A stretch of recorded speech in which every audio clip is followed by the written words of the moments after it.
பாட்டி கல் எல்லாமே வருது. கல் இது ஹாஸ்பிட்டல் சீட்டு அதாவது எல்லாம் சொல்லிட்டேன்.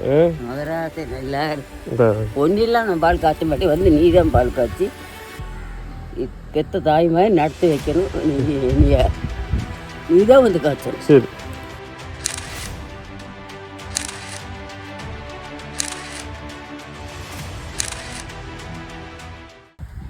பாட்டி கல் எல்லாமே வருது. கல் இது ஹாஸ்பிட்டல் சீட்டு அதாவது எல்லாம் சொல்லிட்டேன். மதுராசை நல்லா ஒன்றிலாம் நான் பால் காய்ச்ச மாட்டேன். வந்து நீ தான் பால் காய்ச்சி பெத்த தாய் மாதிரி நடத்தி வைக்கணும். நீ தான் வந்து காய்ச்சணும். சரி. கார் இல்லை நான் இந்த வீட்டை போய் பார்ப்போம் ஃப்ரெண்ட்ஸ் எப்படி இருக்காங்கன்னு பார்ப்போம். இந்த வீட்டுக்குள்ள தான் பாட்டி வாழ்ந்துட்டு இருக்காங்க. மழை பெஞ்சா பயங்கரமாக ஒழுகுனாங்க. இதுக்குள்ளே பாம்பு வேறு வரும் அப்பப்போ அப்படின்றாங்க பாவம். ஸோ இந்த வீட்டுக்குள்ள தான்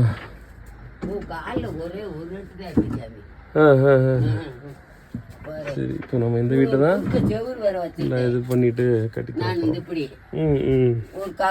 கீழே படுக்க முடியலன்னா அப்புறம் செவுத்து எடுத்து விட்டு இப்போ கட்டில் போட்டேன். சரி சரி. வணக்கம், என்னோட பேர் வந்து பிரேம்குமார். நான் பசியில்லா உருவாக்கும்ன்ற ஒரு அறக்கட்டளை வச்சு நடத்திட்டு இருக்கேன். தொடர்ந்து வந்து ஆதரவற்ற மக்களுக்கு உணவுகள் வந்து கொடுத்துக்கிட்டு இருக்கோம். அது மட்டும் இல்லாமல் வயசான தாத்தா பாட்டிங்க எந்த ஒரு ஆதரவுமே இல்லாமல் கஷ்டப்பட்டு இருக்காங்க இல்லையா, ஸோ அவங்களுக்கு என்னெல்லாம் பண்ணணுமோ அதெல்லாம் பண்ணி கொடுத்துட்டு இருக்கோம். அந்த மாதிரி தான் வந்து இன்னைக்கு வந்து திண்டுக்கல் மாவட்டம் கம்பளியம்பட்டி கிராமம் காட்டுப்பட்டின்ற ஒரு இடத்துல வந்து இந்த பாட்டிக்கு வந்துட்டு பார்வதி பாட்டிக்கு வந்து நாங்கள் வீடு கட்டி கொடுத்துருக்கோம். இது வந்து சில நண்பர்கள் சொன்னாங்க, இந்த மாதிரி ஒரு பாட்டி வந்து கஷ்டப்பட்டு இருக்காங்க, அவங்களோட சூழல் வந்து ரொம்ப மோசமாக இருக்குன்னு சொன்னாங்க. நான் போய் நேரில் போய் பார்க்குறப்ப தான் நான் பார்த்தேன், உண்மையாகவே அந்த பாட்டி வந்து ரொம்ப ஒரு ஆபத்தான ஒரு சூழலில் தான் வாழ்ந்துட்டு இருந்தாங்க. ஏன்னா மழை காலங்கள் எல்லாம் உள்ள பாம்பு வரதுக்கான நிறைய வாய்ப்பு இருக்குது, உள்ளே வந்திருக்குன்னு வேற சொன்னாங்க. ரொம்ப பார்க்குறதுக்கே ரொம்ப பரிதாபமான ஒரு சூழலில் வாழ்ந்துட்டாங்க. சரி, இவங்களுக்கு ஏதாச்சும் நம்ம கண்டிப்பாக பண்ணணும்னு சொல்லிட்டு ஏற்கனவே நாங்கள் ஒரு 9 வீடு இது வரைக்கும் நான் கட்டி கொடுத்துருக்கேன். இது ஒரு 10வது வீடாக இந்த பாட்டிக்கு வந்து இன்னைக்கு நாங்கள் வந்து வீடு கட்டி கொடுத்துருக்கோம்.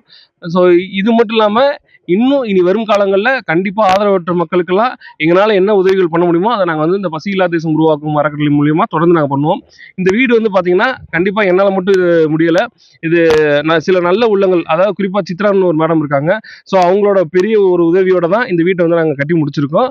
இனி வரும் காலங்களையும் தொடர்ந்து யாரெல்லாம் ஆதரவு இல்லாமல் கஷ்டப்படுறாங்களோ அவங்களுக்கெல்லாம் கல்விக்காக இருக்கட்டும், மருத்துவமாக இருக்கட்டும், உணவுகளாக இருக்கட்டும், ஒரே இடமா இருக்கட்டும், இந்த மாதிரி எந்தெந்த உதவியெல்லாம் தேவைப்படுதோ அந்த உதவியெல்லாம் நாங்கள் கண்டிப்பாக எங்களோட அமைப்புல இருந்து நாங்கள் கண்டிப்பாக பண்ணுவோம். இந்த வீட்டில் வந்து நாங்கள் என்னென்ன பண்ணி கொடுத்துருக்கோம்னா, பாட்டி வந்து இது வரைக்கும் தரையில தான் படுத்து தூங்கியிருந்தாங்க. இனிமேல் இந்த பாட்டிக்கு வந்து நாங்கள் கட்டில், அப்புறம் பாட்டிக்கு வந்து பெட் வாங்கி கொடுத்துருக்கோம். ஸோ அது மட்டும் இல்லாமல் பாட்டிக்கு 6 மாதத்துக்கு தேவையான மளிகை ஜாமாவும் நாங்கள் வாங்கி கொடுத்துருக்கோம். குறிப்பாக வந்துட்டு சோலார் லைட், வீட்டில் கரண்ட் கிடையாது, நான் சீக்கிரம் வந்து அந்த கரண்ட் இழுத்து கொடுக்க என்ன வழியோ நான் அதை பார்ப்பேன். அது வரைக்கும் பாட்டி வந்து வெளிச்சத்தில் வாழ்றதுக்காக நாங்கள் வந்து சோலார் லைட் நாங்கள் வாங்கி கொடுத்துருக்கோம்.